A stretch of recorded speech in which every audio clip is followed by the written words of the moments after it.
చంద్రబాబు నాయుడు గారు ఎప్పుడు అధికారంలోకి వచ్చినా కూడా ఆయన వర్క్ కల్చర్ అనేది ఒక టైం ఒక రకం చూస్తే ఒక కార్పొరేట్ కల్చర్ని తలపిస్తుంది. దీనివల్ల ఏంటంటే ఉద్యోగస్తుల మీద ఎక్కువ ప్రభావము, ఎక్కువ ఒత్తిడి జనరల్గా సహజం. ఇదేంటంటే గత ప్రభుత్వాల్లో ఆయన టర్ముల్లో ఏవైతే జరిగినాయో అవి ఇప్పుడు ఏంటంటే రిపీట్ అవుతుంది. కాకపోతే ఏంటంటే ఈసారి ఆయన పందా మార్చాడు. ఆయన పందా ఏంటంటే ఈసారి ప్రధానంగా ప్రభుత్వ ఉద్యోగులు అన్ని శాఖల మీద కాకుండా ప్రధానంగా ఆయన దృష్టి అంతా కూడా చెప్పాలంటే సచివాలయ ఉద్యోగుల మీద చాలా అధికమైన పనిభారం, అధికమైన ఫోకస్, ఏ రోజుకి ఆ రోజు రివ్యూలు, ఏ రోజుకి ఆ రోజు ఆన్సర్స్, ఏ రోజుకి ఆ రోజు మీటింగ్లు, తీవ్ర మానసిక ఒత్తిడి అనేది ఈ సచివాలయ ఉద్యోగుల మీద చాలా అధికంగా ఉంది చంద్రబాబు నాయుడు గారి గవర్నమెంట్లో. ఈయన ప్రధానంగా ఈ సచివాలయ ఉద్యోగులని జగన్ మనుషులుగా భావిస్తున్నారని చెప్పేసి అందుకే వాళ్ళ మీద తీవ్రమైన ఒత్తిడి, పనిభారం మోపుతున్నారని ఒక సచివాలయ ఉద్యోగంలో తీవ్ర నిరాశ, నిస్పృహలు అనేవి ఏర్పడ్డాయి. అంతేకాకుండా ఏ రోజుకి ఆ రోజు సర్వేలు అంటే ఈ జనాభా లెక్కలు, ఈ ఎలక్షన్కి సంబంధించినటువంటి ఎస్ఐఆర్లే కాకుండా ఇంకో ఆయన అనవసరమైన కొన్ని సర్వేలు అసలు ఎందుకు చేస్తున్నారో కూడా వాళ్ళకే తెలియదు. అంటే సచివాలయ ఉద్యోగులకి ఈ సర్వే ఎలా ఉపయోగపడుతుందని చెప్పేసి లబ్ధిదారు అడిగితే లబ్ధిదారు ఒక క్వశ్చన్ అడిగి మొన్నే కదా వచ్చారు, మళ్ళీ వస్తున్నారు ఏంటని అడిగినా కూడా పాపం వీళ్ళు ఆన్సర్ చెప్పుకోలేని పరిస్థితులు ఉన్నారు. ఎందుకంటే ఇప్పుడు ప్రజెంట్ గవర్నమెంటే ప్రచారం చేస్తుంది సైబర్ సెక్యూరిటీ గురించి అని చెప్పేసి. ఎవరైనా ఓటీపీలు అడిగితే ఇవ్వద్దని చెప్పేసి చెప్తున్నా కూడా ఏంటంటే మళ్ళీ వీళ్ళు వెళ్ళి సర్వే చేసి వాళ్ళని ఓటీపీ అడుగుతుంటే మొన్న వచ్చి ఏ డీటెయిల్స్ తీసుకున్నారు, మళ్ళీ వాళ్ళు వచ్చి అదే డీటెయిల్స్ అడుగుతున్నారు అని చెప్పేసి, మ్యాపింగ్ అని చెప్పేసి ఒక హౌస్ హోల్డ్ని జనరల్గా సర్వేలు ఏంటంటే హౌస్ హోల్డ్ని ప్రాథమిక అంశంగా లేకపోతే ఒక వ్యక్తిని తీసుకుంటారు. ఇప్పుడు వీళ్ళు ఏం చేస్తున్నారంటే హౌస్ హోల్డ్ నుంచి మళ్ళీ తీసుకెళ్ళి వ్యక్తుల మ్యాపింగ్, ఆ వ్యక్తులు అంతకుముందు ఎక్కడున్నారు, వాళ్ళ చుట్టాలు ఎవరు, వీళ్ళ చుట్టాలు ఎవరు, ఉంటే ఏంటి అని ఏంటంటే ఒక రకమైన కంప్లీట్ అది మరి దేనికి ఉపయోగపడుతుంది అనేది లబ్ధిదారుడికి తెలిస్తే వాళ్ళు అడుగుతున్నారు. లబ్ధిదారుడు వచ్చేసరికి ఇక్కడ ఉన్న ప్రజలు మేడం ఇది ఏం చేస్తారు, మాకు ఏమైనా ఉద్యోగాలు వస్తాయి అంటే కూడా వీళ్ళు చెప్పలేని పరిస్థితిలో ఉన్నారు. అంటే సర్వేలు ఇలాంటివి వారానికి ఒక కొత్త సర్వే, ఆ సర్వే మళ్ళీ ఊరంతా చేయటం, ఇవే కాకుండా వాలంటీర్ వ్యవస్థని తీసేయటం వల్ల ఆ వాలంటీర్లు చేసే పని భారం కూడా తిరిగి సచివాలయ ఉద్యోగుల మీద పడింది. సచివాలయ ఉద్యోగులు పడి పెన్షన్లు వీళ్ళు ఇంటికి తీసుకెళ్ళిస్తున్నారు. ఇంకా అంతకుముందు చేసినటువంటి ఏ పనులు అయితే ఉన్నాయో సచివాలయ వ్యవస్థలో అవన్నీ కూడా సచివాలయ ఉద్యోగులే చేయాల్సిన పని. అందువల్ల ఏంటంటే అదొక పని భారం అయింది.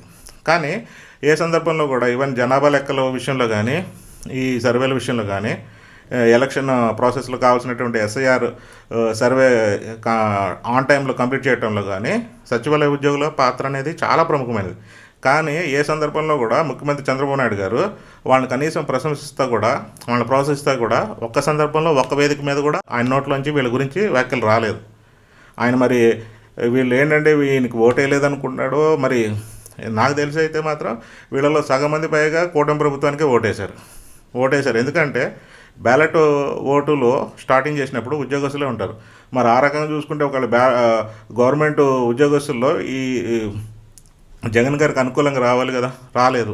ఈ సర్వేకి జనరల్గా ఏంటంటే ఒక వారం నుంచి ఒక 2 వారాల దాకా వ్యవధి ఉంటుంది.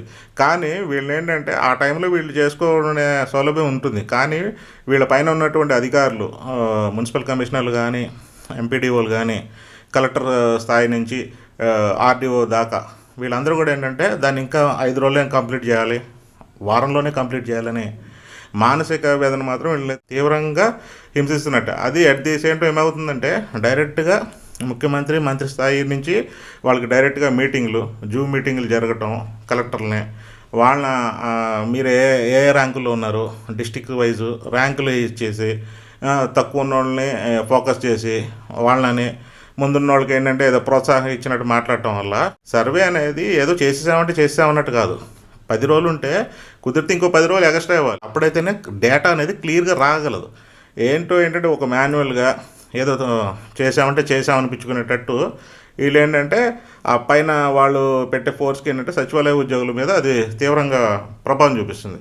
అంటే దీనివల్ల ఏమవుతుందంటే సర్వే యొక్క క్వాలిటీ అనేది రిలయబుల్ ఉండదు. ఎందుకంటే మనం ఏ విషయం కోసం అయితే సర్వే చేస్తున్నామో అది అనేది రిఫ్లెక్ట్ అవ్వదు అనమాట. దాని నుంచి వచ్చే ఫలితాలు మనకు అనుకూలంగా రావు. అందువల్ల ఏంటంటే వాళ్ళకి తగినంత టైం ఎంత కావాలో అంత, కుదిరితే ఇంకేమన్నా ఎక్స్ట్రా టైం ఇచ్చి వాళ్ళు సకాలంలో కంప్లీట్ చేసేటట్టు చూడాలి. వాళ్ళకి ఏమేమి అవసరాలు కావాలి, వాళ్ళకి ఏమేమి పరిస్థితులు ఎదుర్కొంటున్నారు గ్రౌండ్ లెవెల్లో, అలాంటి గవర్నమెంట్ అనేది ఆలోచించి సత్వరం పరిష్కరించాలి. కానీ వాళ్ళు ఏంటంటే అవన్నీ పట్టించుకోకుండా మాకు అయిపోవాలి, మీరేం చేస్తున్నారు, గేదెలు కాస్తున్నారా, గొడ్లు కాస్తున్నారా, ఈ రకమైన మాటలు మాట్లాడుకుంటా వీళ్ళు ఏంటంటే ఉద్యోగం వదిలి వెళ్ళిపోవాలి అన్నట్టు పొమ్మనకుండానే పొగబెట్టినట్టు ప్రభుత్వం వ్యవహరిస్తుందన్నమాట. సచివాలయ ఉద్యోగులు చూస్తే 60-70% దాకా మహిళా ఉద్యోగులే ఉన్నారు. వీళ్ళకి ఏంటంటే వీళ్ళకి ఉద్యోగ పనిభారంతో పాటు ఫ్యామిలీ బర్డెన్స్ కానీ, పిల్లలు ఎప్పుడైనా హెల్త్ బాగాలేనా, ఈ ఆడవాళ్ళకి ఏమన్నా హెల్త్ బాగాలేని సందర్భాల్లో కూడా వీళ్ళకి ఏంటంటే సెలవులు తీసుకోవాలంటే ఈ పనిభారం తీవ్ర ఒత్తిడి వల్ల సెలవులు ఇవ్వలేని పరిస్థితి అనమాట. అది డైరెక్ట్గా ఎంపీడీ కాడి నుంచి మున్సిపల్ కమిషనర్లు వీళ్ళని ఏంటంటే ఒక అలుసుగా మాట్లాడటం, వీళ్ళు ఏంటంటే చేస్తే చేయండి అమ్మా, లేకపోతే ఉద్యోగాలు వదిలేసి వెళ్ళిపోండి అని చెప్పేసి హింసించటం. వాళ్ళకి ఏంటంటే కొంతమంది ఆడవాళ్ళకి రకరకాల ప్రాబ్లమ్స్ ఉంటాయి. వాళ్ళకి వచ్చేసరికి మరి గవర్నమెంట్ ఏమో మార్గదర్శకాలు జారీ చేస్తుంటుంది, ప్రైవేట్ ఆర్గనైజేషన్లో ఆడవాళ్ళకి ఈ రకమైన సౌలభ్యాలు ఇవ్వాలి, వాళ్ళకి ఇన్ని సెలవులు ఇవ్వాలని. మరి ఇక్కడికి వచ్చేసరికి ఏంటంటే వాళ్ళకి ఏమన్నా పర్సనల్గా ఏమన్నా హెల్త్ ప్రాబ్లం కానీ, ఫ్యామిలీ రిలేటెడ్ పిల్లల్ని కూడా వాళ్ళే చూసుకోవాలి వాళ్ళ వ్యక్తిగత విషయాల్లో. కాబట్టి వాళ్ళు ఆ ఫ్లెక్సిబిలిటీని కూడా వీళ్ళు కాదని వాళ్ళని ఏంటంటే ఇంకొంత పనిభారంతో శారీరక శ్రమ, మెంటల్ ఇదే కాకుండా వీళ్ళకి ఏంటంటే ఈ మానసిక అశాంతి కూడా కలగజేసేటట్టు ఏంటంటే ఈ ఉద్యోగస్తులు, పై అధికారులు బిహేవ్ చేయటం అనేది తీవ్ర వ్యతిరేకత అనేది ఈ సచివాలయ ఉద్యోగుల్లో గూడు కట్టుకుని ఉంది. అయితే ఇది క్రమంగా స్ప్రెడ్ అయ్యి ఎప్పుడైనా సరే ఒక ముసలం అనేది, ఒక వ్యతిరేకత అనేది ఒక దగ్గర పుట్టి క్రమేణా వ్యాపిస్తుంది. కాబట్టి ప్రభుత్వం వీళ్ళ దగ్గర సానుకూలంగా, సహృద్భావంగా, మానవత్వంతో వ్యవహరించి అందరి ఉద్యోగస్తులను ఎలా అయితే ట్రీట్ చేస్తున్నారో వీళ్ళని కూడా టార్గెట్ చేయకుండా గవర్నమెంట్ అనేది ఒక కుటుంబ పెద్దలా చూసుకోవాల్సిన అవసరం అయితే ఎంతైనా ఉన్నది. ఏ రోజుకి ఆ రోజు రివ్యూలు చేసుకుంటా ఒక కార్పొరేట్ తరహా అనేటువంటి పరిపాలన కొనసాగించడం కొంత ప్రెషర్ క్రియేట్ చేస్తుంది. కాకపోతే ఏంటంటే మిగతా ఉద్యోగస్తులను వదిలేసి ఇదివరకు ఏంటంటే టీచర్ల మీద ఎక్కువ ప్రెషర్ చేసినప్పుడు వాళ్ళు తీవ్రంగా వ్యతిరేకించి ప్రభుత్వానికి డైరెక్ట్గానే వ్యతిరేకతనే తెలియపరిచారు. కానీ పాపం ఈ సచివాలయ ఉద్యోగస్తులకి ఆ ఛాన్స్ అనేది లేకుండా పోయింది. కార్పొరేటు వ్యవస్థ పనితీరుని వీళ్ళ మీద రుద్దినట్టే చంద్రబాబు నాయుడు గారు రాజధాని వ్యవహారంలో కూడా, అలాగే పోలవరం ప్రాజెక్టు తొందరగా కంప్లీట్ చేసి రోజు రివ్యూలు పెట్టి 1-10 కాల్ చేసి జూమ్ మీటింగ్లు పెట్టి రాజధాని నిర్మాణాన్ని అలాగే పోలవరం ప్రాజెక్ట్ని త్వరితగతిన కంప్లీట్ చేయాలి. కానీ అక్కడ మాత్రం మీనమేషాలు లెక్క పెడతా, ఎస్టిమేషన్స్ పెంచుకుంటా, ఇంకా వ్యవధికి 1 సంవత్సరంలో అవుతుంది అంటారు, మళ్ళీ 2 సంవత్సరాల దాకా మాట ఉండదు. ఎలక్షన్ టైంలోకి వచ్చేసరికి జస్ట్ అయిపోయే దశలో ఉన్నాయి, నాకు ఇంకోసారి అవకాశం ఇవ్వండి, నెక్స్ట్ కంప్లీట్ చేస్తాము, లేకపోతే వేరే వాళ్ళు వచ్చేసి దాన్ని మొత్తం నాశనం చేస్తారని చెప్పేసి ఆల్రెడీ చెప్పారు. నేను అనేది ఏంటంటే 2019లో జగన్ అధికారంలో రావడానికి కారణం మీరు ఇవి కంప్లీట్ చేయకపోవటమే. మళ్ళీ 2024లో జగన్ అధికారం కోల్పోయి మళ్ళీ కూటమి ప్రభుత్వం ఏర్పడటానికి కారణం కూడా జగన్మోహన్ రెడ్డి గారు అనేది ఈయన కంప్లీట్ చేయకపోవటమే. ఏది ఆయన రాజధాని విషయంలో తప్పులు చేసినా కూడా అట్లాగే చూసుకుంటే ఈ పోలవరం ప్రాజెక్టు సకాలంలో కంప్లీట్ చేయకపోవటం వల్ల ప్రభుత్వమే మారిపోయినాయి.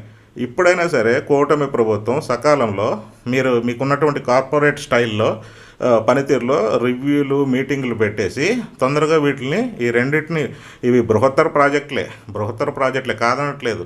ఇది ఇప్పుడు వీటికి చాలా టెక్నికల్ అంశాలు ఉంటాయి, డబ్బులు, ఫండింగ్ ఉంటుంది, కేంద్ర సహకారం ఉంటుంది. కానీ సెంట్రల్లో ఉన్నటువంటి గవర్నమెంటు, కూటమి ప్రభుత్వంలో ఉన్నటువంటి బీజేపీనే కాబట్టి వీళ్ళు దాన్ని సానుకూలంగా మలుచుకొని త్వరితగతిలో ఒక టార్గెట్ని ఇంకా ముందు ఒక 3 ఏళ్ళలో అయ్యే ప్రాజెక్ట్ని ఏ విధంగా అయితే సర్వేలు కంప్లీట్ చేస్తున్నారో సచివాలయ ఉద్యోగుల మీద ఒక రకమైన ప్రెషర్ పెట్టి, అలాగే ప్రెషర్ పెట్టి మీరు 3 ఏళ్లలో అయ్యే ప్రాజెక్ట్ని 1 ఇయర్లో కంప్లీట్ చేస్తే జనాలు కూడా చాలా ఆనందిస్తారు.